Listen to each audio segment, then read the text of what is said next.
Conectando Vidas no ar e hoje com mais um programa feito com muito carinho para você, sempre trazendo uma palavra de motivação e fé e informações que com certeza vão agregar no seu dia a dia. E hoje nós vamos estar conversando com 3 mulheres maravilhosas e vamos estar falando sobre síndrome de Down. Fique comigo que o programa está imperdível. E chegou a hora dos nossos beijinhos conectivos. E eles hoje vão para uma galera super especial. Eles vão para todas as pessoas que têm síndrome de Down, que comemoramos o dia no dia 21 de março. Toda a galera da Cidal, toda a direção e essas pessoas que fazem a diferença nas nossas vidas. Beijão para vocês!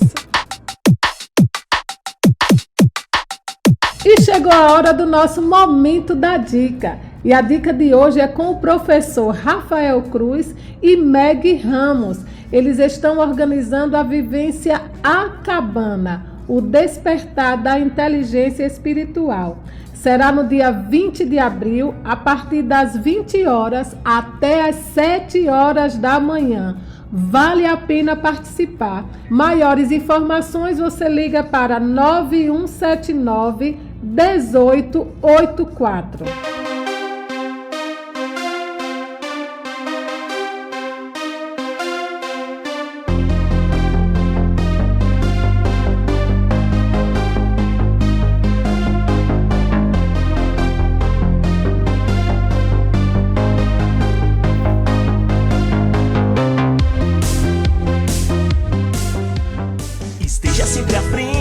Alcance seus sonhos, estude pra ser o que você sempre quis. Faça uma grande escolha e tenha um futuro feliz. Venha pro certo e tenha um futuro feliz.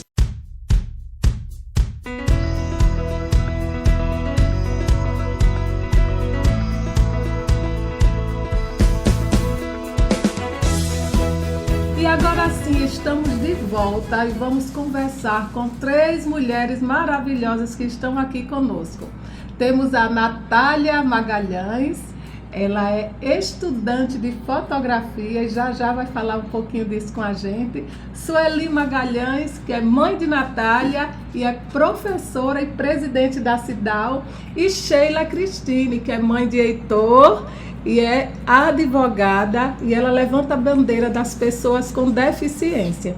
Então, estou muito bem acompanhada. Sejam bem-vindas ao Conectando Vidas. Muito obrigada. E eu vou, Começar com Sueli, que é professora, eu também sou, e eu, mãe de Raniel, que tem síndrome de Down também. Sueli, como influencia a sua abordagem como professora com relação à inclusão, já que você é mãe de uma moça com síndrome de Down? Então, vejam, eu sou professora da rede estadual e as pessoas, elas ainda não acreditam na inclusão. Não é só a questão do profissional, não, em geral, né? Quando a gente fala do descrédito da inclusão, a gente fala governo, tudo, e aí perpassa por tudo isso. Como eu tenho uma filha com síndrome de Down, então meu olhar já é totalmente diferente quando eu estou na minha prática. Então eu tive que mudar minha prática a partir do momento que eu comecei a lutar pela inclusão por causa de Natália. E aí não tinha nexo eu lutar pela inclusão e chegar na sala de aula e não fazer nada, né? Porque muitas vezes a gente cruza os braços porque falta mediador, porque falta isso, porque falta aquilo, porque a gente não foi preparado. Que é muito cômodo, de uma certa forma, para a gente ficar só nessa posição.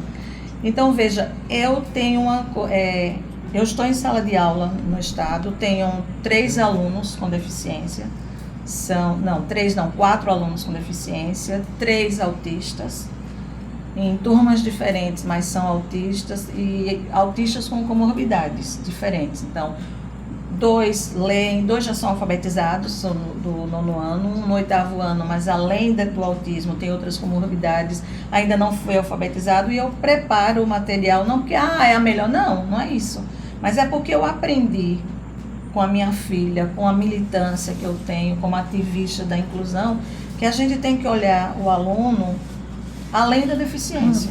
Isso. Então, eu tenho alunos que têm autismo, mas o autismo não define, como eu também não quero que a síndrome Down defina a minha filha.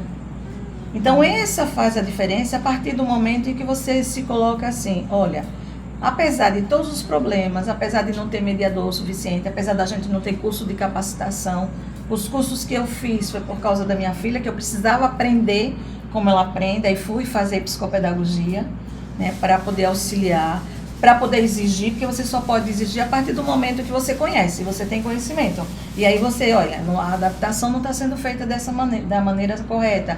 Olha, eu sempre levei, né, subsídios, olha, tenho esse material e passo para todos os colegas, para todo mundo que eu conheço, eu passo esse material que eu tenho justamente por isso, porque eu acho que as pessoas falam aluno de inclusão, a gente não tem aluno de inclusão, é a escola que tem que ter inclusiva.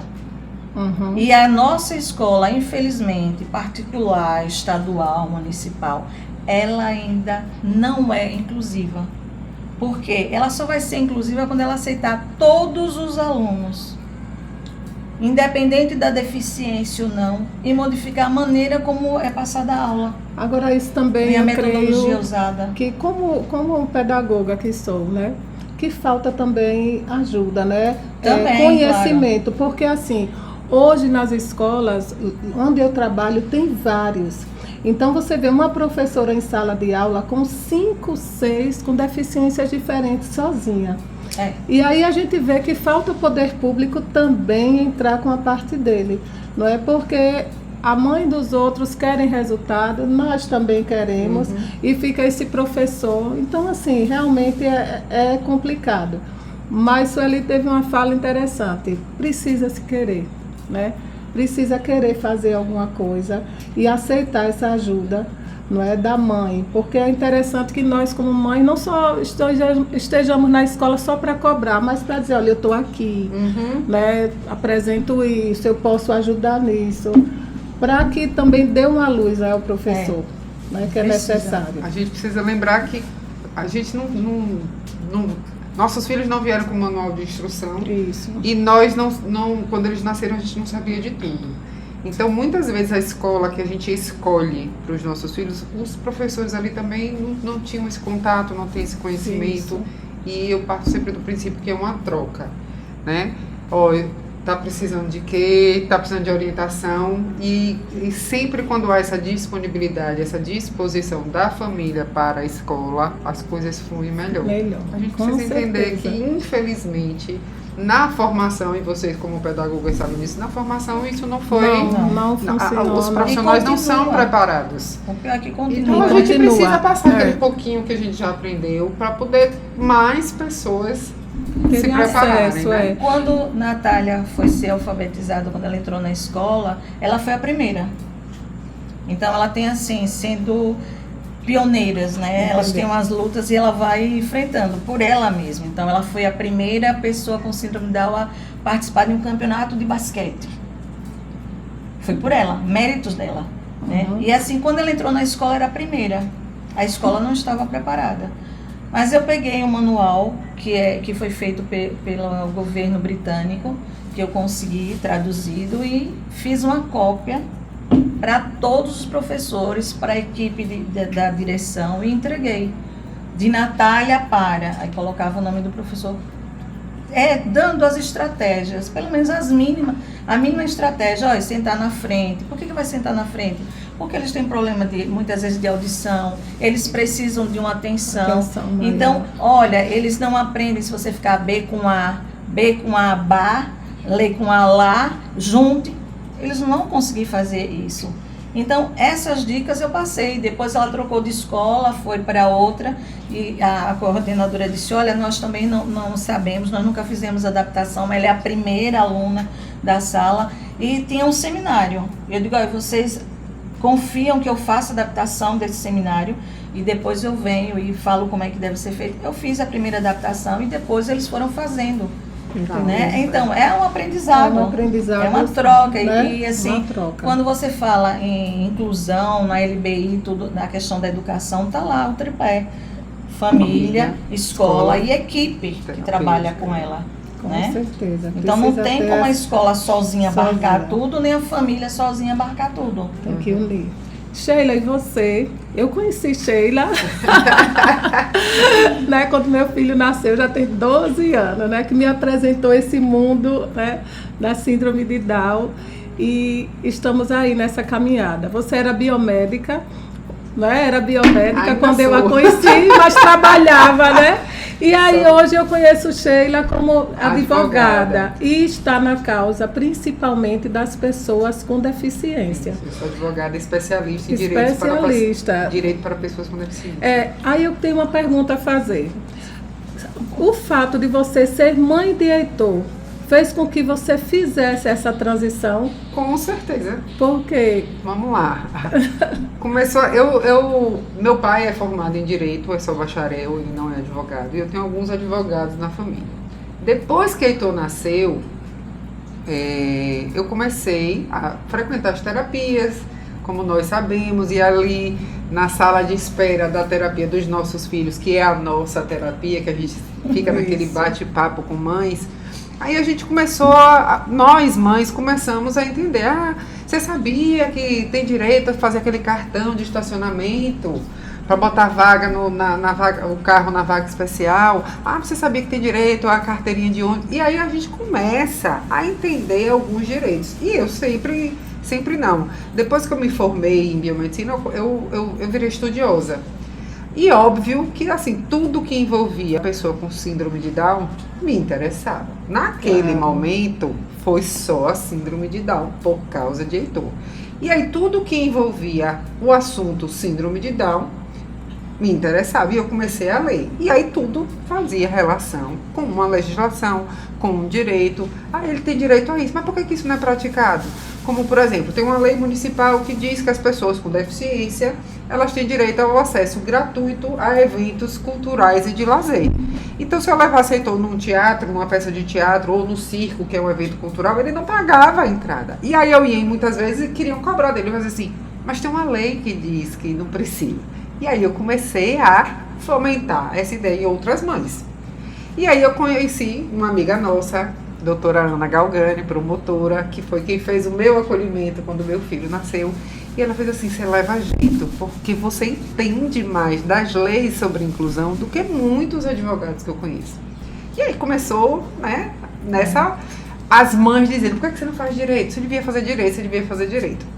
Enfim, o tempo foi passando e meu pai sempre quis ter uma filha advogada. Somos 3 irmãs, mas ele nunca influenciou nas nossas escolhas. Eu biomédica, a mais velha engenheira, a mais nova administradora. E aí quando eu comecei a demonstrar esse interesse pela legislação específica, ele começou a estimular também. E aí as coisas foram surgindo, e aí eu comecei a ter vontade, mas eu não tinha a oportunidade. Porque eu já era mãe solo, já trabalhava, biomédica o tempo é muito escasso, porque eu dava plantão e tal. Mas aí, de repente, lá em 2015, surgiu a oportunidade de eu entrar na faculdade.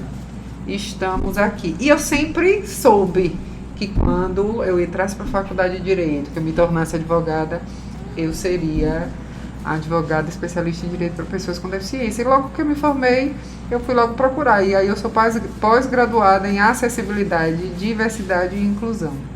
Maravilha! Já está a dica aí para quem precisar. E agora vamos ouvir essa moça bonita, Natália. Tudo bem, Natália? Tudo. Quantos anos você tem? 19 anos. 19 anos. Natália, você gosta de fotografar? Gosto. Gosta, né? Eu estou sabendo que você está estudando em uma faculdade, não é isso? Isso aí. E Uniaselv, né? Isso. E você está fazendo o que, Natália? Fotografia. Fotografia. Você gosta? Gosto. Foi você mesmo que escolheu esse curso ou foi sua mãe? Não fui eu mesmo. Ah, certo. E você está sentindo alguma dificuldade no curso? Não. Já fez prova? Já. Já fez simulado também? Já. E aí, como foi? Foi muito bom. Foi bom? Eu tirei nota 9 na prova. Muito bem. Também no simulado também. No simulado Mas também. a nota eu tirei foi 8 na Isso. prova. E fez sozinha? Eu Na sou... verdade, que minha mãe deu pra mim, eu respondi. Certo. Mas você está entendendo, está gostando do curso, né? Eu tô. Joia. A gente pode fazer perguntas? Pode. Eu tenho uma pergunta para fazer para a Natália. Pode mandar. Como foi que surgiu? Eu tenho duas perguntas. A primeira, como foi que surgiu o seu interesse pela fotografia? Eu estava aqui já, você antecipou. Responda que o povo quer saber. Primeira vez, antes eu não estava na faculdade. Uhum. E eu percebi que meus amigos fazem faculdade. Quando eu vi a pessoa, eu vi todo mundo na faculdade. Menos eu e minha amiga, Flavinha, claro. Quando eu faço o curso base da galera, do clique, Isso. eu lembro. estava bem, né? Interessada? Interessada. Sim, para trabalhar. Então começou o interesse quando você começou a frequentar a galera do clique, não foi Sim. isso? Ah, joia. Fez o curso, tá vendo, filho? Eu estudei, preparei, mas eu, assim, E aí teve certeza que você queria ser fotógrafo? sim, que é o meu próprio futuro. Mas que é o meu Muito próprio bem. caminho. Joia. Aí agora eu vou pegando a fala de Natália, eu vou perguntar a Sueli, né? Que é a mãe. E aí a gente paga assim, falar um pouco de capacitismo. A gente tá vendo que Natália, ela escolheu, fiz questão de perguntar se foi ela mesma que escolheu, porque a gente vive numa sociedade que ainda olha os nossos filhos como incapazes. E eu E aí, gostaria Sueli, que o que- Natália dissesse o que é o capacitismo. O que é, Natália? Pode falar. O que é o capacitismo para você? É para achar o. Pode falar, sem medo, Vai, sem tá vergonha, não tem tranquila. problema. É para achar que não pode trabalhar, nem viajar sozinha. Sei. E você Só- acha que isso tá certo? Não, Ah, isso certo. não é certo não, jeito nenhum. Muito bem. Só com os mais velhos primeiro. Você é capaz, não é isso? Sou. Tá vendo? Diga isso ali. Então, veja, a fotografia, no início, Dona Ana, da Luminar, né? Ana de Fátima de Bé, ela trouxe uma oficina com Sandra Reis, que é da galera do Clique de São Paulo, já próximo do Dia Internacional da Síndrome de Down. E ela convidou os jovens adultos para participar dessa oficina. E quando eu fiquei sabendo, aí eu disse, Natália, tem uma oficina ela disse, de fotografia. Ela disse, eu quero fazer. Só que ela só tinha 14 anos e a proposta, como é um curso profissionalizante, é que fosse de 18 anos em diante, né? Então, E aí eu liguei para a Dona Ana, perguntando se ela não poderia participar da oficina, somente por participar, para ela ver como era e tudo mais. Ela foi, amou. Mas eu disse para ela, oi Natália, foi só uma oficina, tá certo? Depois, quando você estiver maior, aí a gente procura um curso, alguma coisa. E passou. Isso foi em 2016, eu acho, 17. Quando foi em 2018, aí Dona Ana entrou em contato. Natália quer participar, nós estamos trazendo a galera do Clique. Eu disse, mesmo ela tendo 14 anos, sim, minha filha, se ela se interessou, pronto. Aí Natália entrou. É assim, quando ela está fotografando, ela se transforma, ela esquece. Para você ter uma ideia que ilustra bem esse amor pela fotografia, na posse de Sheila, na comissão da OAB, ela ligou para mim e disse, eu queria que Natália fotografasse. Porque tem que ser alguém, né? Isso, representando. Tem que ter a representatividade. E foi na época que estava todo mundo usando máscara. Eu cheguei para ela e disse, Natália, você quer ir fotografar? Quero! No evento, então, confirme com Sheila. Ele confirmou. Aí depois eu disse, olha, mas tem que ser de máscara. Não tem problema. Natália foi a última, para você ver o amor pela fotografia. Natália foi a última a retornar para a escola, porque ela disse que ficava sufocada com a máscara, deixava de sair para não usar a máscara, porque tem que usar máscara. Chegamos 8h30 e o evento estava marcado para as 9 horas. Por que chegamos 8h30? Era o primeiro evento que ela não ia fazer com o acompanhamento do professor. Aí conversei com Kátia, que é uma das professoras. Ela, olha, você vai, veja o ângulo, vá mais cedo, teste, como é que fica melhor a foto, tudo. 8h30 nós estávamos lá, fomos os primeiros a chegar. Houve um atraso, nós saímos de lá 11h30. Natália não sentiu que estava de máscara. Não reclamou, não ficou sufocada, não teve dor de cabeça, não teve nada. Quando terminou que a gente saiu, ela, mãe, não estou aguentando, tire a máscara, para você ver esse amor que ela tem pela fotografia. Agora eu queria, Sueli, que você comentasse algo assim para todas as famílias que nós estávamos conversando antes aqui. A visão que nós temos aqui, né, ainda, com relação a pessoas com deficiência, não só o síndrome de Down, mas as outras, é de pessoas realmente totalmente limitadas. Mas isso nós percebemos que não é uma visão do país todo. Não, então eu queria que você falasse um pouquinho para que a gente pudesse, né, melhorar essa visão. Então, Natália hoje, além de ser conselheira do Conselho Municipal das Pessoas com Deficiência, ela também é autodefensora da região Nordeste da Federação Brasileira de Síndrome de Down. Ela e a amiga Flavinha. E a primeira vez que a gente viajou assim para um congresso só com jovens com síndrome de Down foi esse. E para mim foi assim uma realidade totalmente diferente. Primeiro porque no congresso a gente não apita em nada, a gente não dá opinião em nada. Tudo, desde a escolha da cor da camisa, que cada encontro a camisa é de uma cor, desde a cor da camisa até o que eles irão fazer, além da programação, são eles que decidem. Há sugestões, ficar à noite na beira da piscina, conversando, bebendo drinks, ir para uma casa de forró. Então, tudo eles que opinam. E aqui eu estava acostumada eu escolher. Né? Vamos para onde? Aí eu disse assim, Natália, vamos fazer isso. Ela disse, não, eu não quero. Eu prefiro ficar na piscina porque eu não gosto de forró. Entendeu? Aí já começou o choque a partir daí. Depois eu encontrei jovens que foram de avião, que saíram dos estados sem os pais.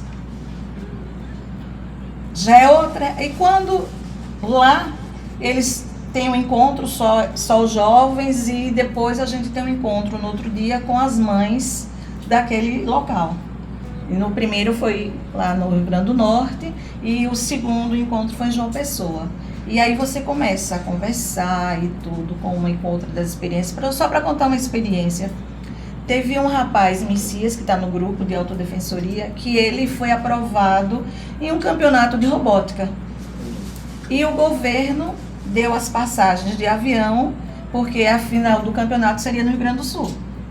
Só que todos foram no primeiro avião e ele ficou para ir sozinho com um colega em outro avião. Fizeram escala de 6 horas no voo em Brasília. E o celular dele descarregou. Imagine para uma mãe, saber que você está viajando sozinho, seu filho está viajando sozinho e ele tem 19 anos, né? Para outro local, né? E você perdeu o contato. Ela disse que aí ligava para o pessoal no Rio Grande do Sul. E quando ele chegou, Tranquilo, que falou tranquilo, ele fez assim, não, foi só o celular que descarregou, mas está tudo bem. Eu digo, gente, eu preciso fazer uma terapia. Na verdade, a terapia precisa ser para nós, porque eles nem aí. Entendeu? E aí eu disse, gente, como é uma visão? Quer dizer, como ela disse, olha, todo mundo no grupo estava fazendo faculdade. Por que eu não? Porque eu não. E é bom, entendeu? Isso. A gente precisa estar ouvindo essas coisas para começar de nós, mães, né?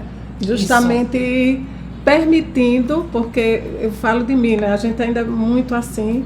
E também para que as pessoas vão mudando a visão. E outra, começa de pouquinho, viu? Não, as pessoas acham assim, meu Deus, ela deixou a filha ir para a faculdade, ela deixou a filha escolher se queria ir para a piscina ou não. Começa assim, olha. Heitor, vamos sair, vamos. Que roupa você quer vestir? Aí ele vai, traz. Aí eu digo, não tá combinando, não, escolha outra. Mas a escolha é sempre dele. Você quer almoçar agora? Tem feijão e arroz ou tem macarrão e carne? Você quer comer o quê? Então, não começa da noite pro dia, né? E não começa com coisas grandes. É um processo pequenos perfeito. passos, né? E a gente precisa permitir, primeiro, nós mães precisamos permitir essas escolhas e depois a gente precisa respeitar as escolhas dele. Porque não adianta a gente dizer, tá bom, escolha. Não, mas essa roupa tá feia, você vai com essa daqui porque eu acho melhor. Já teve caso de Heitor sair todo desencontrado. Ele disse assim, meu Deus. Às vezes, quando a roupa não é adequada, se a gente vai para um evento, não, essa roupa não tá adequada. Mas se for um lugar mais à vontade, é ele que escolhe a roupa dele.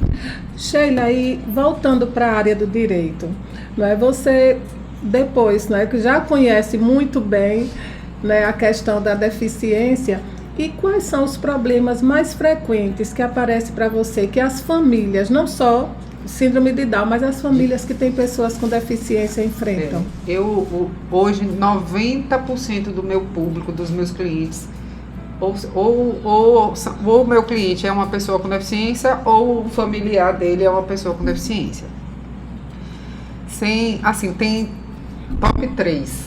Eu não sei dizer qual desses 3 é o mais procurado, mas é sempre. Os 3. A educação, problema com escola, problema com plano de saúde. Isso. E problema de capacitismo, de discriminação. Né? Por incrível que pareça, quando o familiar procura os meios legais para falar sobre discriminação, esse é o menos procurado por esse motivo. Normalmente a discriminação ela está associada aos outros 2 tópicos que eu falei. Sofreu discriminação na escola, a escola está sendo capacitista porque não quer promover, não quer permitir que a TO entre na escola, ou que tenha uma AT, que aí são siglas que quem faz parte desse mundo entende, ou não quer fazer uma adaptação razoável, entendeu? Ou o professor discriminou o aluno, os colegas discriminaram o aluno e o professor fez pouco caso. Então, esses casos de discriminação, de capacitismo tem muito a ver. E com o plano de saúde não, ele não tem direito não, ou tem que pagar uma taxa extra para poder ter direito a isso, ou isso não está coberto pelo plano de saúde, ou a deficiência é doença pré-existente, que não é o caso, né? Porque é uma condição. Então, também ligado a essa questão da discriminação com relação ao plano de saúde, é ligado. Ou limitação de sessões, cobrança de coparticipação indevida, né, excetuando-se os casos já previstos, né, no contrato. Então, os maiores problemas, no caso de problemas que se procuram a justiça por conta disso, é plano de saúde e escola. São diversos mesmo. Ramiel é pelo IPES, e eu tenho uma dificuldade imensa em algumas terapias. Ele passou quase 2 anos sem conseguir.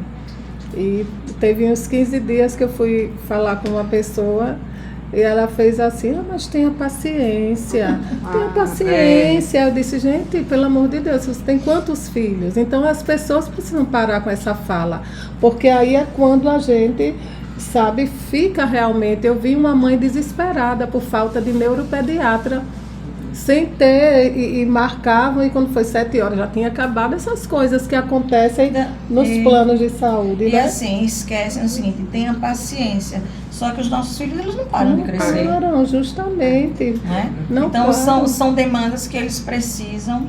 Isso. Porque não tem como você tenha paciência, esperar 2, 3 anos numa fono. Pois é, e aí ele vai, vai, e vai, né, vai prejudicando. E isso acontece, eu digo que aconteceu com o meu. Hoje ele tem só TO e fono. O que é que eu posso orientar, aproveitando o espaço? Só deixando claro que eu sou funcionária pública do Estado, então eu não posso advogar nem opinar contra o Estado. Mas também sou funcionária pública.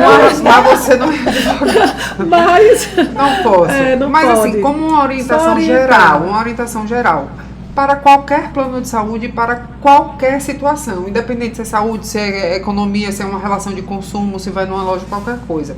Gente, tudo deve ser por escrito.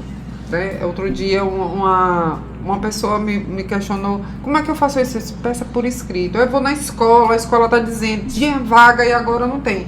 Diga assim, eu quero matricular a Natália na Uniaselv, que é a faculdade que ela está estudando. Não, mãe, temos vaga, tudo. Né? Estou dando esse exemplo de faculdade para não usar o nome de nenhuma escola. Aí, de repente, você vai, leva os documentos e diz assim, tem vaga? Tem, pronto. Me deu, eu queria preencher a intenção de vaga, né? Dizer que eu estou interessada na vaga. Bom, se ele deu a documentação para você, a lista de materiais, dizendo qual é o preço, quando é que vai começar as aulas, ele está dizendo a você que tem vaga. Porque senão ele ia dizer assim, olha, infelizmente, né, a turma está completa e tudo. Aí você vai no outro dia matricular, e aí, normalmente, o que acontece com os filhos com deficiência, infelizmente, a turma foi completa. Está completa, eu sempre oriento meus clientes dessa forma. A turma está completa? Me forneça, por gentileza, a lista de alunos matriculados. Entendeu? Peça por escrito. Qual é o e-mail da escola? Aí eu estive na escola, perguntei assim, por quê? A ausência de resposta configura uma negativa. Eu estou dando esse exemplo para chegar na saúde. Então, se você vai pelo SUS ou pelo plano de saúde, seja plano X, Y, Z, e você sabe que tem direito a um neuropediatra, utilizando o exemplo que você falou. Então, você tem um plano de saúde, uma assistência de saúde, e aquela assistência de saúde, aquele plano não está lhe fornecendo aquilo que você contratou. Isso é falha na prestação de serviço. Tá? Isso é passível de indenização, inclusive. Então, falha na prestação de serviço é quebra contratual. É uma relação de consumo, é uma quebra contratual. Peça por escrito. Mande um e-mail, faça uma ouvidoria, qualquer coisa. Registre, porque de boca é fuxico. Então, precisa ser registrado. Olha, me deu protocolo. Faça em 2 vias. Quem recebeu fica com uma, você fica com outra. Da forma que for possível. Mas tem que estar registrado. O que você está ali, foi no posto de saúde, foi na recepção da clínica, foi em qualquer lugar, e que você quer marcar uma consulta com o neuropediatra. Porque senão ele vai dizer assim, desde quando você está procurando? Tem 2 anos. Prove, olha, aqui no sistema não tem nada. Não tem nada. Então, precisa disso, inclusive, para que o município, o estado, o plano de saúde, seja ele quem for, lhe responda, olha, nós não temos vaga, nós não temos esse profissional. Porque Isso. a lei da ANS, inclusive, diz que se o plano de saúde que você contratou não tiver aquele profissional que você procura, você vai procurar um profissional particular e o seu plano de saúde que você paga vai ressarcir ou vai pagar diretamente esse profissional. E se você não tiver essa negativa na mão, você não tem nem como pleitear seu direito legalmente, juridicamente. Fica a dica. É bíblico, né? Que o meu povo perece por falta de conhecimento. Então, a gente precisa ter conhecimento para exigir. Conhecimento liberta. Isso. E aí, estamos chegando para o nosso final do nosso bate-papo. Mas, Sueli, eu quero saber, assim, sobre a CIDAL. Você é presidente da CIDAL, né? O dia da síndrome de Down foi comemorado a semana passada. Mas eu queria, assim, quais são as ações que a CIDAL oferece para as famílias? Se alguma mãe tem um filho agora que nasceu com síndrome de Down e quer um apoio maior, quem era que ela poderia procurar? Então, veja, nós somos uma associação que não temos sede. Então, a gente se encontra através dos grupos de WhatsApp. E um grupo de jovens que a gente tem um encontro mensal, inclusive Heitor faz parte desse grupo, né, que a gente busca exatamente um pouco de autonomia para eles. O início era para ser assim, uma mãe ou 2 seriam escolhidos para acompanhar, mas aí a gente descobriu que as mães dos jovens e adultos estão também precisando de conversa, de encontrar com o outro, entendeu? Desse amparo, dessa terapia. Então está funcionando para os 2. A gente marca o encontro, eles ficam lá juntinhos fazendo as atividades e a gente fica cá conversando, né?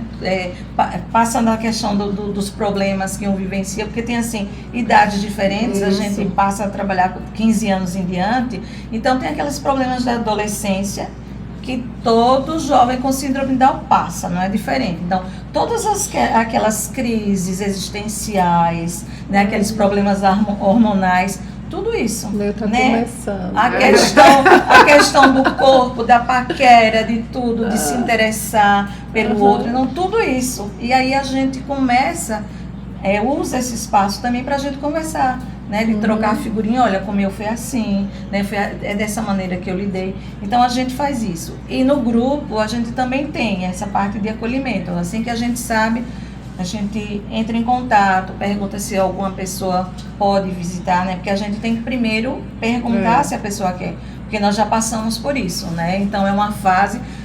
Algumas pessoas encaram uma boa, que é normal, né? Outras pessoas precisam de um tempo maior, né? Um tempo maior para aceitar, né? Aquela gestação que foi desejada de uma maneira e veio de outra, né? Então, aí a gente pergunta, olha, podemos visitar, podemos fazer uma visita. Na pandemia eu comecei com muitas por telefone, aí eu fazia uma ligação de vídeo e conversava, e depois que ela já estava, né, mais tranquila, aí eu dizia, olha, eu tenho uma filha, olha aqui como ela está. E eu percebia que quando elas viam Natália já maior conversando, dizendo que estava fazendo faculdade, ou estava na escola, estava fazendo fotografia e já tinha participado de uma exposição para ela, né? Porque quando nasce uma criança com síndrome de Down, nós temos esse, a primeira coisa que vem na mente da gente é o futuro. Não é? Eu digo que nós mães, quando ficamos grávidas, a gente cria na nossa mente, idealiza que vai ter um filho no mínimo que vai descobrir a cura para o câncer, para AIDS, né? As nossas expectativas, os nossos anseios, os nossos sonhos. Então, tudo que a gente não conseguiu realizar, de repente a gente, né, idealiza no filho. Quando vem um filho com uma deficiência intelectual, aí pronto. É como se o mundo de repente caísse, né? Como é que vai ser? O que as pessoas vão achar? Como é que vai ser o futuro dele, né? Então, para isso aí a gente tem esse acolhimento, sabe? Que como você teve com Sheila, né? E você viu que foi muito importante. Super. Porque eu digo que quando a gente tem um filho com deficiência, a gente entra em um mundo que estava lá. Sempre existiu esse mundo, mas a gente não via, era como se fosse um mundo paralelo. Isso. Né? E a partir do momento, aí a gente começa a perceber. Antes de eu ter Natália, eu não via quase ninguém com síndrome de Down. Depois que Natália nasceu, eu vejo. Por quê? Porque o nosso olho está preparado para ver, para isso, né? A nossa mente.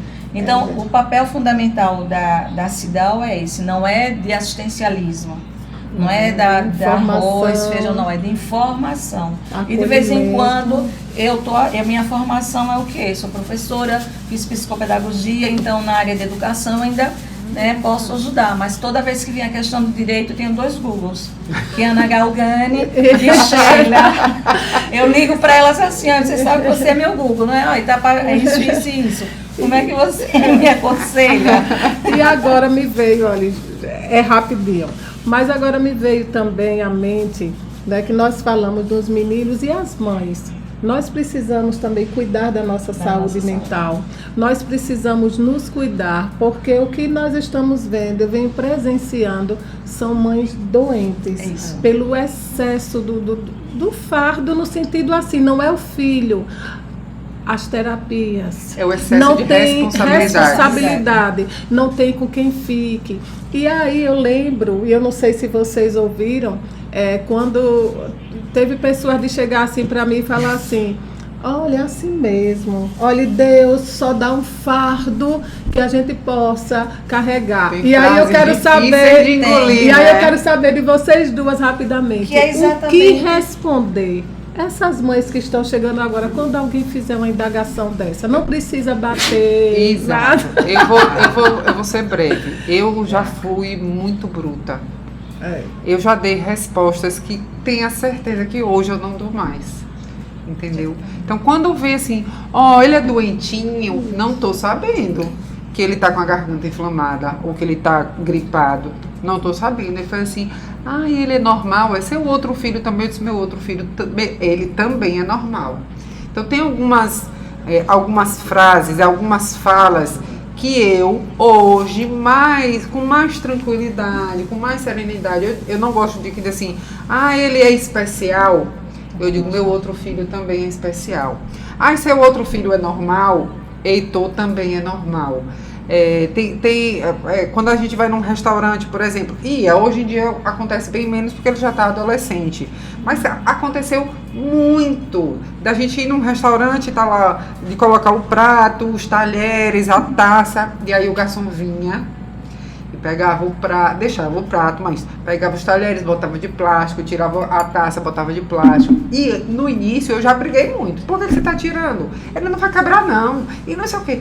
Hoje, eu já entendi que tem coisas que você ensina, às vezes, sem precisar dizer uma palavra. Então, o que é que eu faço? Quando acontece, que graças a Deus hoje é raro, o que é que eu faço? Eu pego os meus talheres, a minha taça e coloco para ele. Chama o garçom e traga outro conjunto para mim, por favor. Entendeu? Pronto. Hoje eu faço dessa forma. Então, quando vem com essas falas capacitistas, eu devolvo.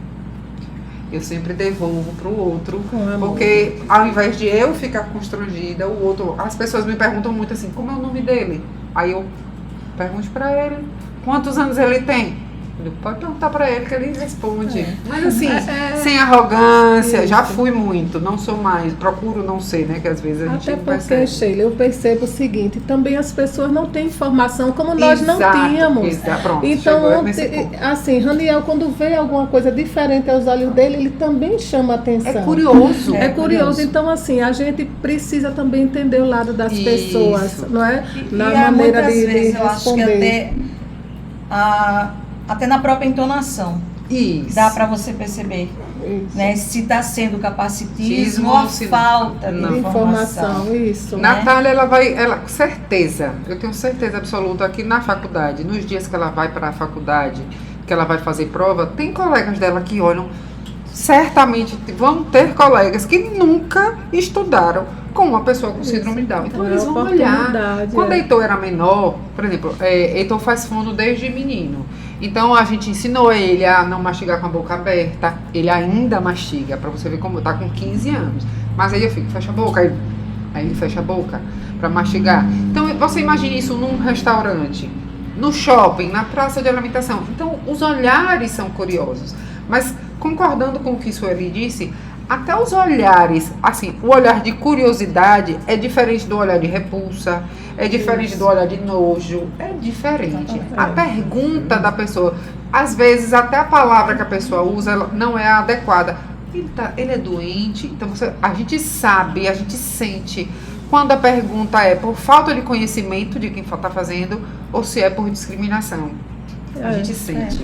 E aí a gente tem que estar realmente blindada para isso não nos afetar mais. Meninas, nós vamos chegando para o final e eu queria saber de Natália. Saber não, quero que você fale, Natália. Deixe uma mensagem, uma palavra, o que você quiser para os seus colegas. Entendeu? Você tem muitos colegas com síndrome de Down, não tem? Mas sabia que tem outros que você não conhece, que vão lhe assistir. Aí eu queria que vocês dissessem a ele assim, que eles podem estudar se quiser, podem fazer faculdade, podem ser livres. Diga a mensagem que você quiser, aqui você manda. O que é que você diz? Eu dou para eles carinho, amor, estude muito bem, escolhe o seu próprio caminho, escolhe o seu próprio futuro. Isso. Também escolhe o seu próprio faculdade. Isso, então para eles escolherem o próprio futuro, o próprio caminho, isso, a própria faculdade, não é isso? Uhum. Muito bem, tá aí, gostei. E é isso mesmo, dizer aos meninos e dizer às mães. Sueli, para a gente finalizar, qual é a mensagem, qual é o que você deixa para as mães e para as pessoas responsáveis que estão nos assistindo nesse momento? Que muitas vezes não sabem o que fazer. O que fazer, né? Dizer que é fácil você criar uma criança com síndrome de Down. Não é fácil criar hoje em dia, né, com o mundo que a gente tem, qualquer criança. E com síndrome de Down, que tem uma deficiência intelectual, Também não é fácil, mas não é algo que seja impossível, né? Precisa de terapia? Precisa. Precisa que a gente tenha um olhar diferenciado com relação às necessidades deles? Precisa, claro que precisa. Precisa a gente de vez em quando dar uma de madrasta, né? Com relação a não permitir que faça tudo, a impor limites, porque a gente precisa ter na nossa mente o tempo todo é que a nossa criança vai crescer. Isso. Ele não vai ser um eterno bebê, não é anjo, né? Que isso são frases capacitistas que a gente fica ouvindo o tempo todo. E às vezes a gente internaliza, né? Vai ser o seu bebê pro resto da vida.